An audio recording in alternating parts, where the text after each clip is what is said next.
Hello and welcome to BISP Solutions. We are going to continue our session of learning QuickBooks Desktop. Okay, so before a discussion between the owner, Mr. Christopher Dawson, along with his good accountant, Mr. Gabby, they are discussing about some small features or some the features that is not related to the US GAAP or IFRS. So they are discussing about the QuickBooks features, application features. Okay, so the one feature they were discussed is using to-do list. So Mr. Dawson asked Mr. Gabby about the to-do list. What is the to-do list in the application? So he explained it that it can remind ourselves of tasks we want to complete by a certain date. We can look out at notes in the to-do list at any time, or we can use the reminders list to see the notes whose data are due. It means that we can make notes. It means that we can make notes about that what we are going to do in the applications, and for the vendors or the customers whose balancing amount is we are going to pay, that is the due date is come up. Okay, so now on the application, how we will do the to-do list. So Mr. Gabby is navigating us to the to-do list option. Okay, here on the customer options, here on the company option, you will see the to-do list option here. When we click on to-do list, it will give you a window open. So it is a blank window.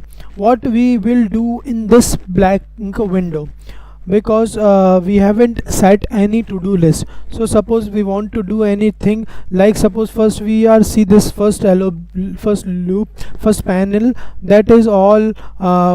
What are you going to do is that you want to call it fax, email, meeting, appointment, task. What is you are thinking to do in coming next, and what is the status? It shows you that this list is active, or it's done, or it's inactive, and with whom. It's a lead with customer or vendor or employee. Okay, and it will show you the date as well. Okay, and the list will show up here. Suppose on the to-do list we will click, it will ask you to new to do. So you are going to add to do.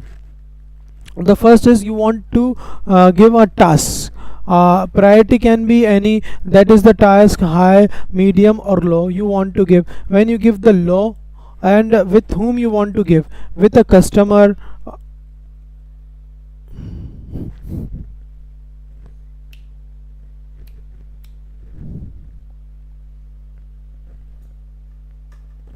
you want to give this task with a customer or with anyone you want to do. Here it is, why it is not, suppose you want to call, it is a task. Okay, so it is giving you only the customer. Okay, now you can change it.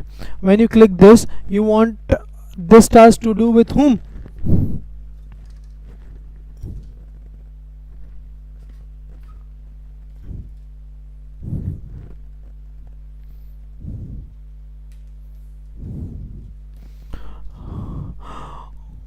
You want to do this task with a lead, with a customer, or with a vendor or employee. Suppose we assign any task to an employee.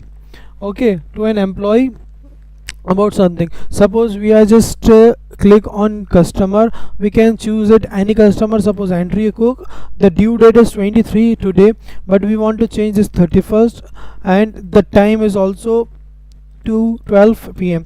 and the details is about we will assign him a letter or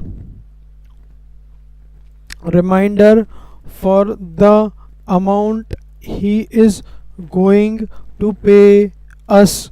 Okay, and this status will become active when you click on OK, and you can see this, that your task is assigned to a particular customer. You can change it anyone. If you want to see a report, you can launch a to-do report also.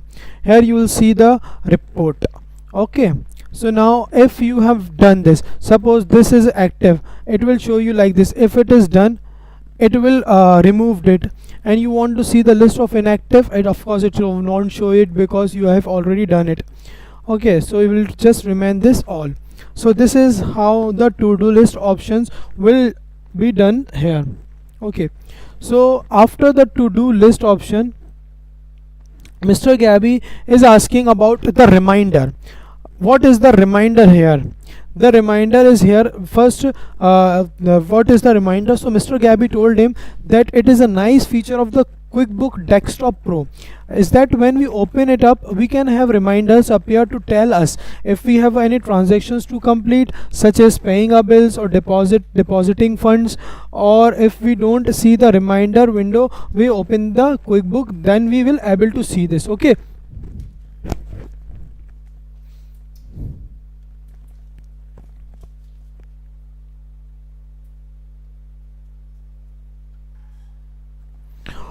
Okay, so from the edit menu, we will go first on the preference options. We will see the reminder here. It is the you can see that this my preference window show reminder list when opening a company file is visible.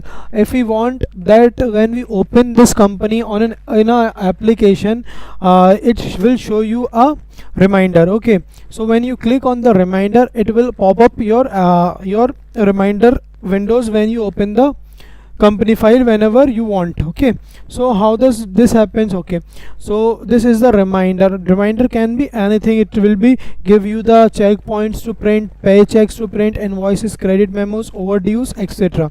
It will give you. Okay,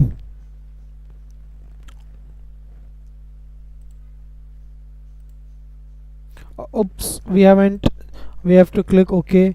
Okay, so it will give you the reminders. Okay, so this is how the reminder will come up. If you want to edit any other, like suppose you will see on the company preferences, you want to uncheck it, you can uncheck it. You want to see this, you can be able to see this. Okay, so this is the reminder feature available in our QuickBooks Desktop application. So we can know that what will going to happen us in today's option. Okay, we just click on OK. By this, there is an app where before this reminder we have an application. Like if you remember that on the previous session I told you about the calendar, how to use the calendar to see the particular transaction on a particular day by the date. Okay, or by month or anything you want to see.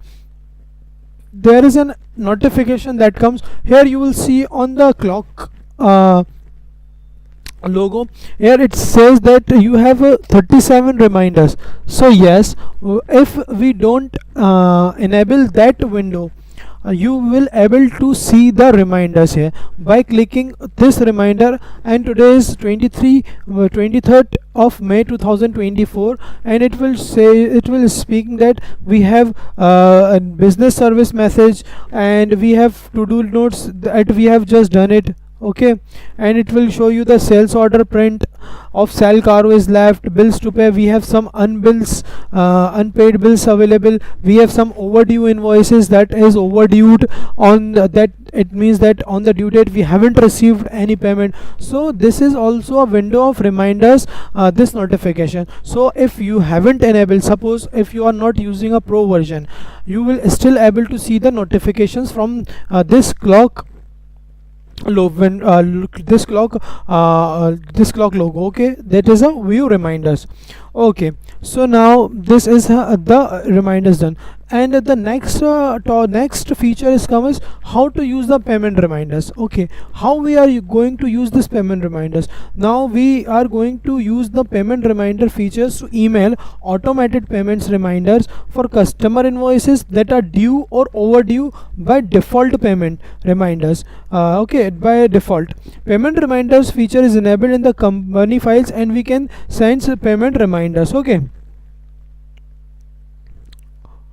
when we all go on the edit menu and we see on the preferences, here you will see on the payment options, here there are no personal preferences for payments. We have to move on the company preferences, and now here you will see this. Now you are seeing that payment reminders. So it is saying that if you want to send payment reminders, you selected yes. If QuickBooks desktop is open, prompt me at 10 a.m. It will saying that when you open this application, it will give you a reminder at this particular of time, and how frequently you want to see the reminders. You want to see a reminder. So whenever you will open a company after 10 a.m. on a next day, you will going to see a pop-up of an pop-up message of the reminder that you have not received the invoice payment that is overdue. So this is how this preference, when you click OK, and we will go on the companies option, and we go on the reminders. So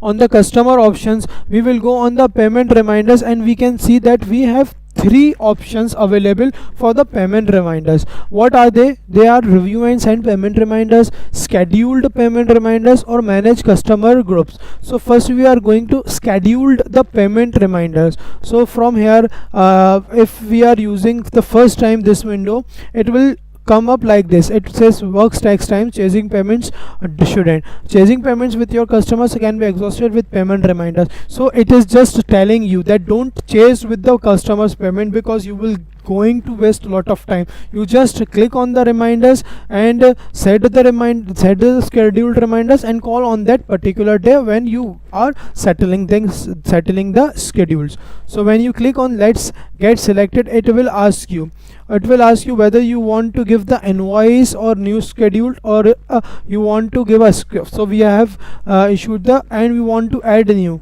You can click on a new schedule, whether it will be a invoice schedule or whether it will be a statement scheduled. So when we click on select customer group, we click on add new, and we can give any group you want to give. Suppose you want to give the customer of Nevada state, and you click next, and it asks you the field. When you click on the field, it will ask you what are this you are going to operate this. You just click on state field, whether select equals or not equals. First we have to select the and the value, what is the value should be. So we just give the Nevada NV.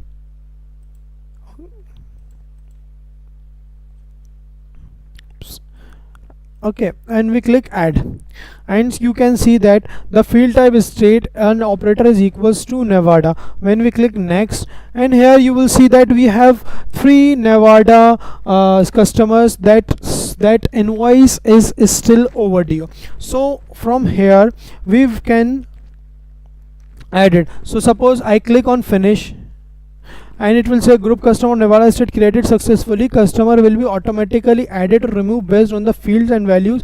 Okay, when we click OK, and now you can see that customer of Nevada state group has been created here. Okay, we just click save, and a payment reminder has been set up from here. Okay, so this is how this payment reminders feature is available. So as you know, we were discussing about the feature in the previous sections that we are unable to see. That feature, what I am talking about? I am talking about the feature of receipt management. The receipt management. Okay, so the receipt management is under the vendors options. Here you can see on the receipt management. When you click on receipt management, the window is come up here. If you are the admin, you can log in it here, and if you are not the admin, you can go from the here. Right now we are not moving ahead. I will just give you a brief of that. When you click this receipt management, we can use this receipt management feature to upload receipts in a PDF or image format. Okay, so which QuickBooks balance can then attempt to match to a existing transactions note. That we should never upload receipts that contain sensitive information like credit card number, SSN or health information. We must also ensure that a QuickBook user account is associated with an Intuit account to upload receipts. Okay, and the receipts can be PDF file or JPEG or PNG, etc. However, if we uploading PDF files, we can only upload one receipt per page. It means that we can upload a receipt that the transaction can be matched or the transactions we haven't included. Okay, so this is the receipt management feature in the QuickBook application. When you do this, it will give you a one step and you will continue, will you able to do this. And now the other feature of this here is that condensed data. Condensed data, what does this mean? Condensed data, condensed data means to make the data into small. Okay, how will you do this? You will do this by this here on the feature under the file, under the utilities, here condensed data. Suppose how you want to keep the, you want to remove some transactions from the company file that are too old or that are irrelevant to your company. You can just select this item and you can condense the your data. I'm not moving forward because it will unnecessarily delete some transactions that we are going to use in the future sessions. So I just click on next, show you, and you can see this here. What transactions do you want to remove? Transaction before a specific date, all transaction you want to delete, or transaction outside a date. And by just clicking next and begin condense, your data will be become a condensed option here. Okay, so this is how the condense option is work. Okay, so now this is all the features of application available that that an accountant use mostly or frequently in day-to-day bookkeeping things. Okay, so now we move forward to a most important part of the transaction. I can say not a transactions, not a QuickBooks, I can say you on a business perspective that this is the most important topic, and that is the sales tax. Okay,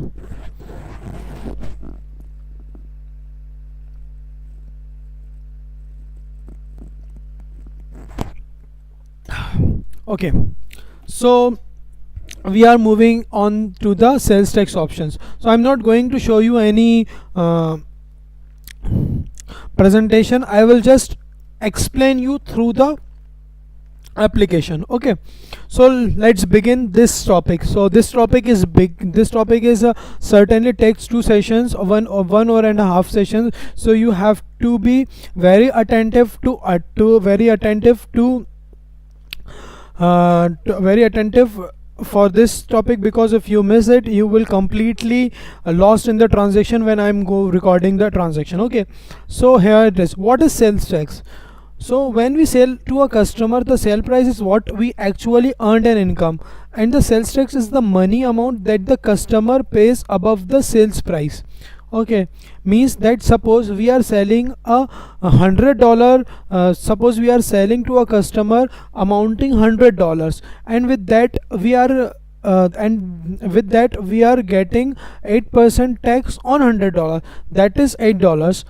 So the customer is paying $108. Okay, so QuickBook must have to keep separate records of how much is earned by us and how much is actually the sales tax, so that we owe to the government. Some of the money we owe to one tax department for one type of sales tax, and some of the money that we owe to, that we collected from the customer, that we owe to the government, could be completely different department for a different types of sales tax. Okay, these are all the distinctions that the records and the QuickBook must keep.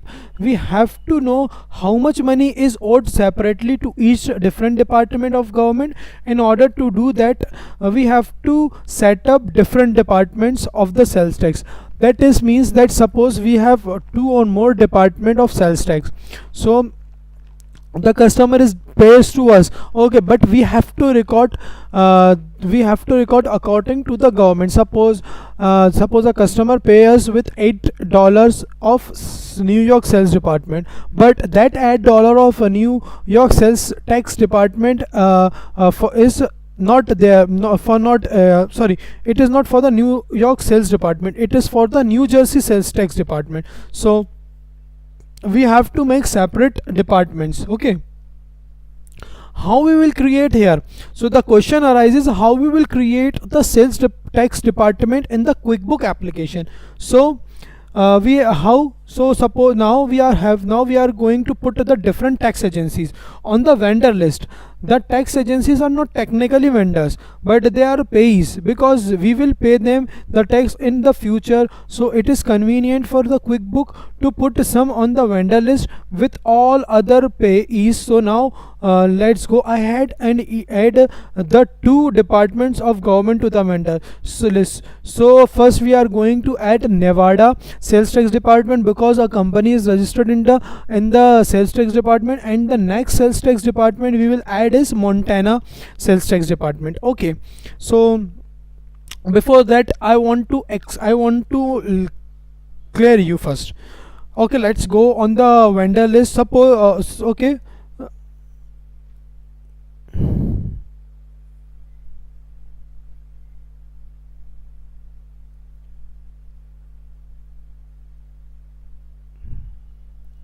Okay, let me clear you one thing first. Let's see, first we will add the vendor, okay. As we know how to add vendor, we will add new vendor. The new vendor is Nevada ST department, that is sales tax department. Here I want to share one information with you, that when we use the vendor type here, we can use this vendor type here, so it will be more clearly, more visible for any person who is interested in an organization, that this vendor is the type of tax agency, okay. So it is very I can say that it is very more clearly, more defined way for this vendor type when we are creating a tax agency, okay. When we click OK, so you can see that Nevada tax department has been created. Now we will create another sales department, and that is Montana sales tax department, okay. Montana ST department, you can use it right now. We are just moving ahead without much information, so we will move forward, okay. So now we have created two, Montana sales tax department and Nevada sales tax department, okay. So now before this, before moving ahead, we have to activate the sales tax in the QuickBooks, because QuickBook doesn't know that we are moving for the sales tax thing, okay. So first we have to activate the feature in the QuickBooks through the preferences, okay.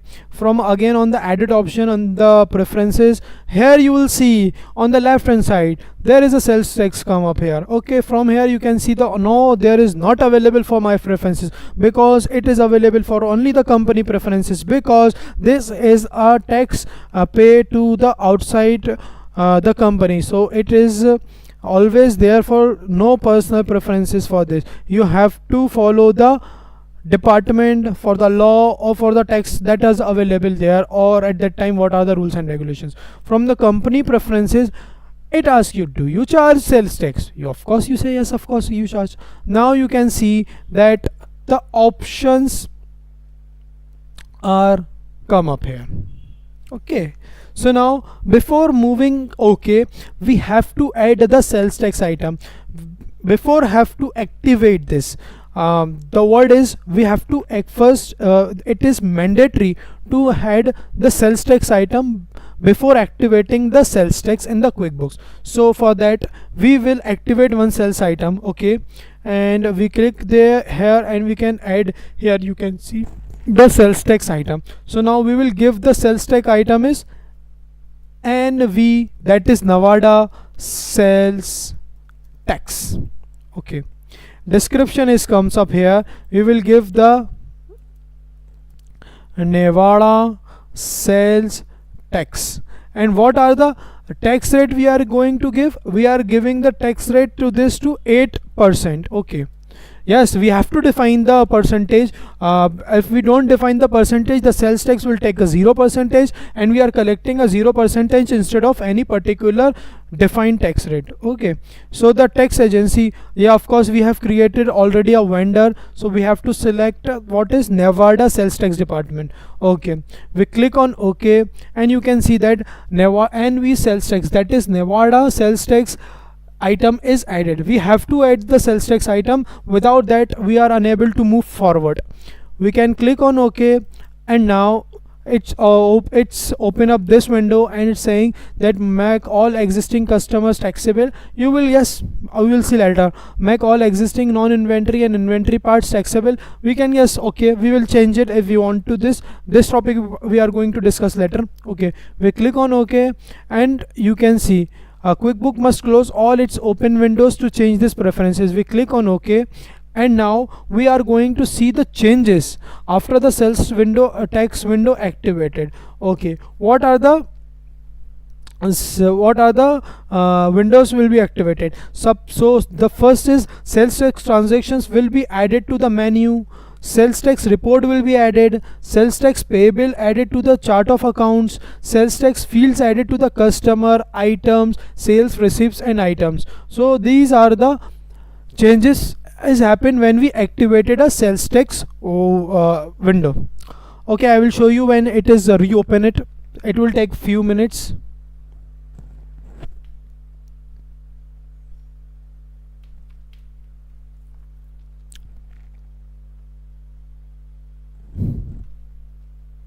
Yeah, it will open up. So now, so first we will see on the trial balance. Is there anything happen?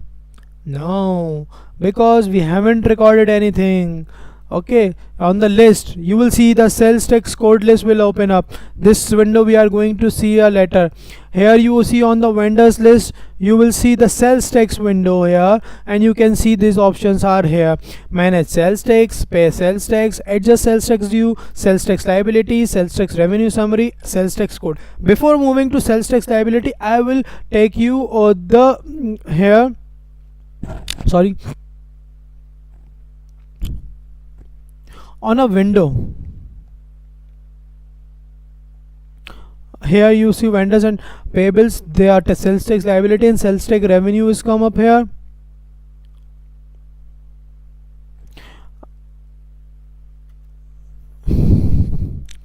And okay, before we moving this, we are just open up the trial balance, and now here we will see on the revenue account financial income, when we click on OK and we selected all,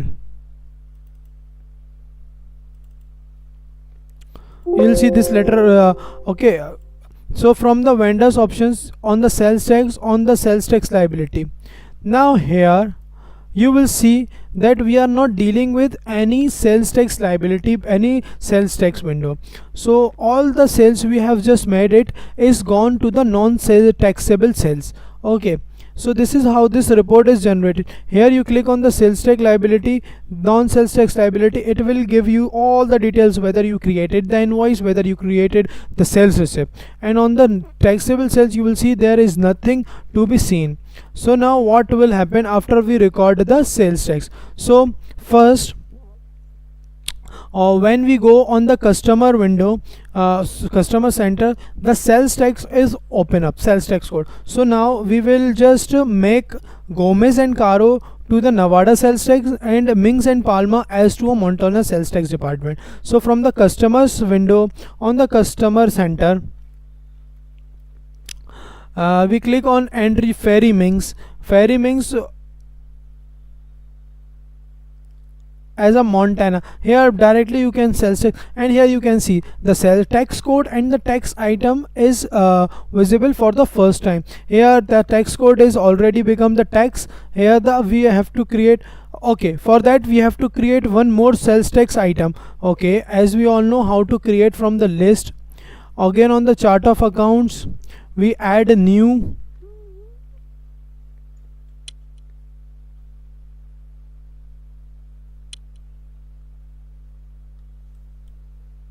Here you see this, that sales tax payable is already been created here.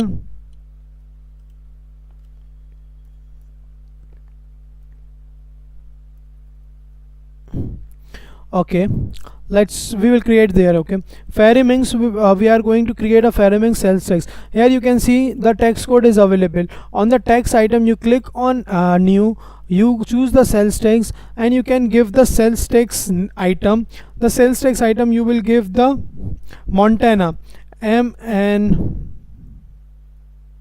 sales tax. The description is, of course, you will give Montana sales tax. The rate here we will define the 6%, and the tax agency we have already created as Montana sales tax department. We click on OK, but we are going to select this. Okay, and we click OK. So quickly we will change this. For the Jennifer Gomez, we will create the sales tax is for her for the Nevada, sorry, for the Nevada, of course, she lives in Nevada. Okay, for the Cell Caro, again for Cell Caro is for the Nevada. Steve Fulmer will be taxing a Montana. So we have now just done this. So now we move forward. Then how we will apply the sales tax, how the customer we pay, and how we owe or pay to the government, how this transaction being recorded in the QuickBook application. So we have record the sales tax on sales receipts. What happened when we put sales tax on sales receipt? The result of charging the sales tax is that the sales tax payable, that is on the COA I showed you, will get increases. The agency, that is the vendor balance, will be increases, suppose the tax agencies, and the customer will pay more. So now we will take an example. On the customer window we create a sale receipt on 1st May. On 1st May 2024 we create the first, change this to city. And what is the customer? Who is the customer? Customer is the Caro. Okay, when you click on the Caro, you will see on the below that this customer is under the Nevada sales tax department. Okay, so we give him 10 hours. Item is for financial income. We give him for his financial services for 10 hours. When you click 10 and you click on tab, this is still non-taxable. I will tell you how we'll do. Here you see we charge $2,500, but with tax 8% on 2,500, it will become $2,700. So Mr. Cell Caro is paying us more $200 because of the sales tax. But this is not a money, we have to pay the government. We are owing this amount till we don't pay. When you click save and close, and you will see the effect. Here you will see the sales tax payable amount is $200, is increases here.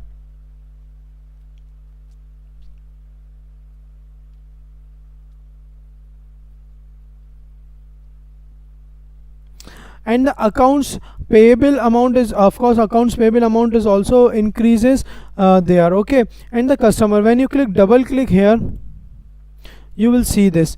And now from here, from this on the vendors options, on the sales tax liability, you will see this, that the sales tax says taxable sales is 2,500, and we have collected tax on this amount of 8% of $200. Okay,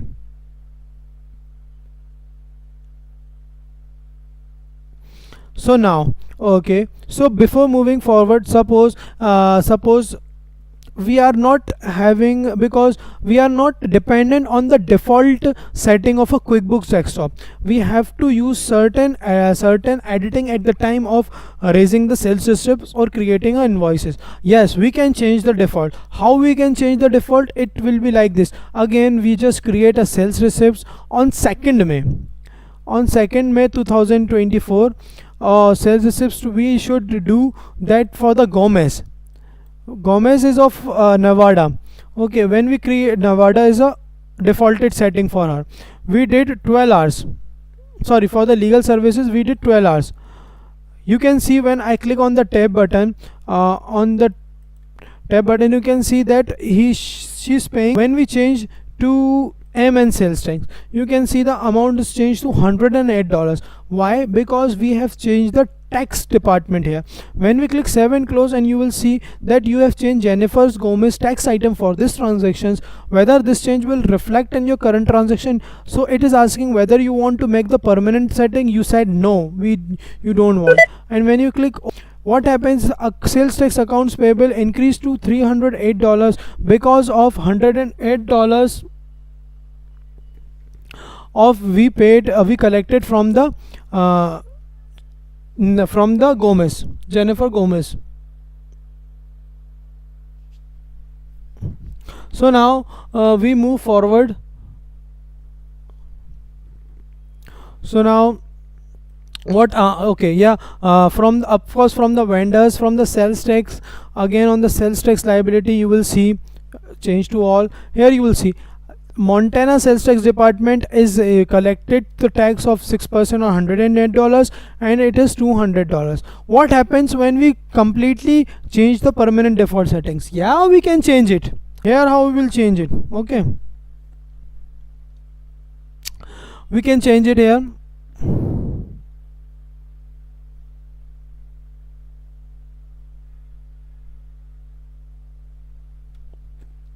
So again, sales receipts. Okay, so now what we will do for the Minx, we will choose him legal services. Quantities can be given for 14, and it is giving the Montana sales. We should change to Nevada, and we click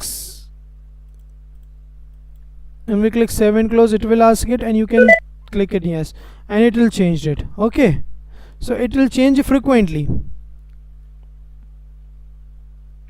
And again on the inventory, on the vendors, on the sales tax liability, here is your all, and you can see this. Okay, $6,400 taxable is available. So when you click on the sales tax liability, it will show you its custom transactions detail reports of a transaction. Here we have just credited $476 of the tax, and we have just collected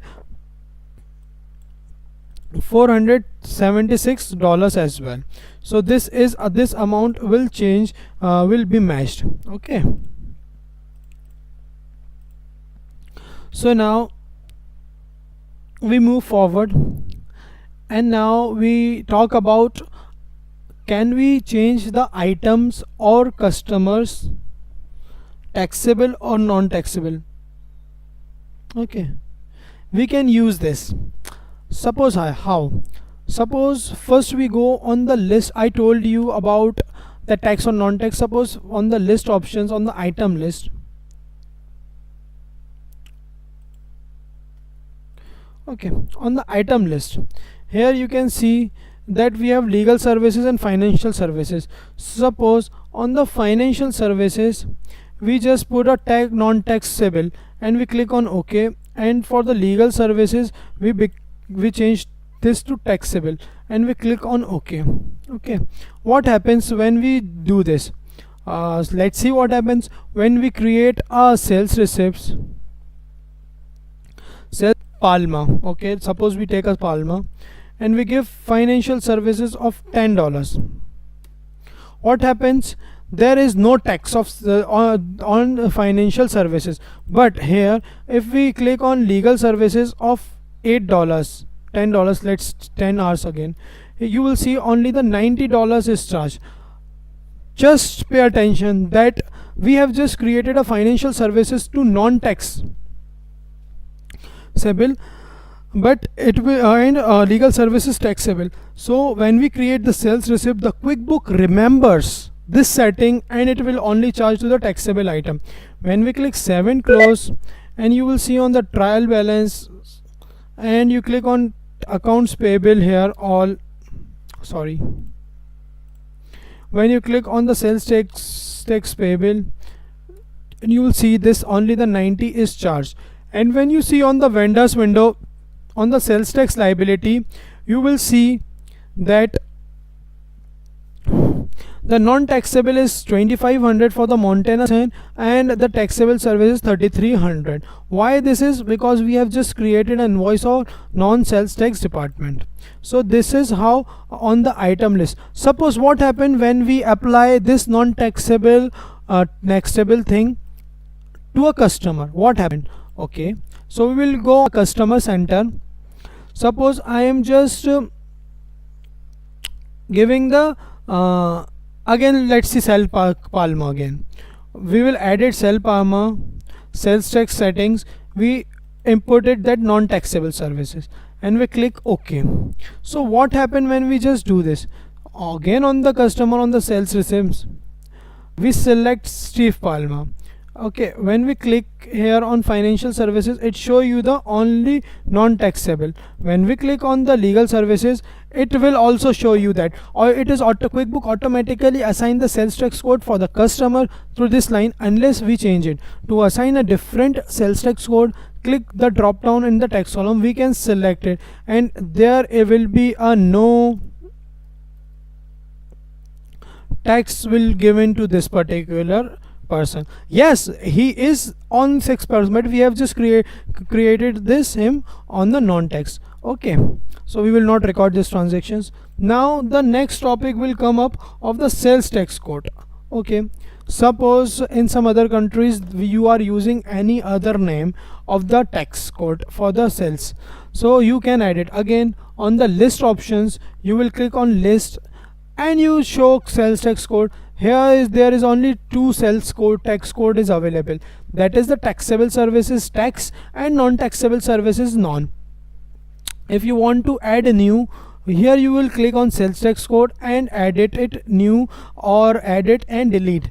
Okay, when you click OK, here it will ask you that sales tax code. Suppose the sales tax code we are giving is EX, that is exemption, and exemption will be non-taxable. If you want to change the tax code to any other thing, you will ask that other thing. When you click OK and you move forward, and let's see what happened.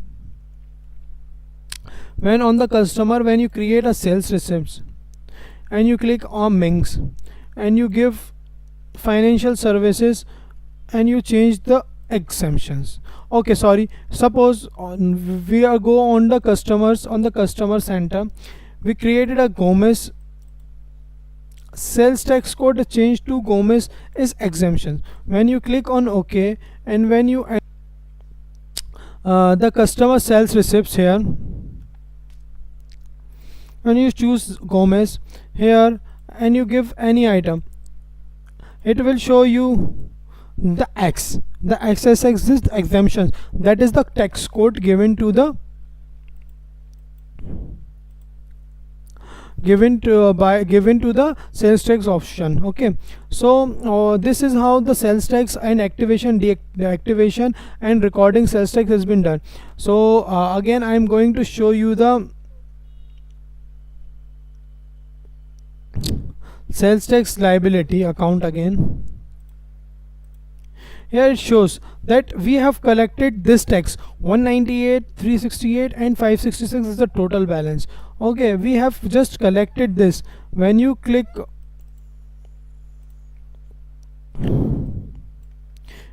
on trial balance and you click on the sales tax payable, it will show you this amount here. So this amount is equal to that amount, so this has to be managed and it has to be equaled. So this is sales tax activation and deactivation works. So it has more topics and we will continue in the next session. So for today's now we will just close this session and we will continue tomorrow. Thank you for joining this session and you hope to see you soon.